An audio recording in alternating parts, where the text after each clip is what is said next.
কথায় আছে না যে একের ভিত্তিতে দুই, কিন্তু এই রেস্টুরেন্টে একের ভিত্তিতে সাত।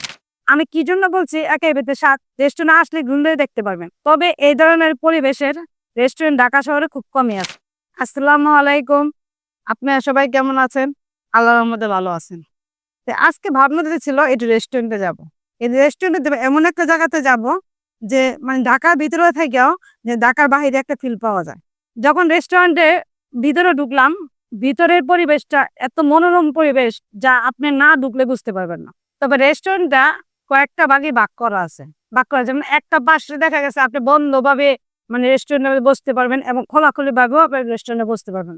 কথায় আছে না যে একের ভিত্তিতে দুই, কিন্তু এই রেস্টুরেন্টে একের ভিত্তিতে সাত। আমি কি জন্য বলছি একের ভিত্তিতে সাত? রেস্টুরেন্টে আসলে ঘুরলেই দেখতে পারবেন। যেমন একটা সাইড আছে আপনার যে বাচ্চারা খেলাধুলা করতেছে, একটা সাইড আছে যে মনে করেন ফুটবল খেলতেছে, একটা সাইড আছে খোলামেলা ভাবে মানুষ মনে করেন বসে রয়েছে, একটা সাইডে দেখা গেছে আছে আপনার সুইমিং পুলে সবাই সাঁতার কাটতেছে, একটা সাইড আছে রেস্টুরেন্টের ভিতরে মানে রেস্টুরেন্টের ভিতরে বসা সবাই খাওয়া দাওয়া করতেছে। তবে এই ধরনের পরিবেশের রেস্টুরেন্ট ঢাকা শহরে খুব কমই আছে। উপরে যাওয়ার পর দেখা যায় আমি চাইছিলাম যে একটু খোলামেলা পরিবেশে খাওয়া দাওয়া শুরু করবো।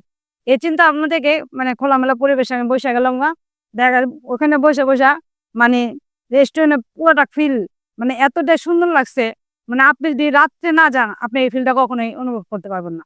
যেহেতু একটা ঠান্ডা বাতাস বেরিয়েছিল, তা আমিও চাইছিলাম যে আমার ফ্যামিলির সবাইকে নিয়ে একটা খোলামেলা একটা পরিবেশে বসবো। ওই চিন্তা থেকে আমি একটা টেবিল চয়েস করি, সেই টেবিলে বসে পড়ি। আমি টেবিলে বসি, টেবিলে বসার পরে দেখা গেছে কিছু প্লেটের অর্ডার করি। যেসব প্লেটের মধ্যে দেখা গেছে আপনার যেটার মধ্যে বিভিন্ন ধরনের চিকেনের আইটেম ছিল, মাছের আইটেম ছিল। যদি টেস্টের কথা বলি তাহলে খাবারের টেস্টটা অনেকটা মজা ছিল। তাই খাবার খেতে খেতে আমার ফ্যামিলির সাথে ভালো একটা সময় এনজয় করি। এরপরে আমরা বাসায় চলে আসি।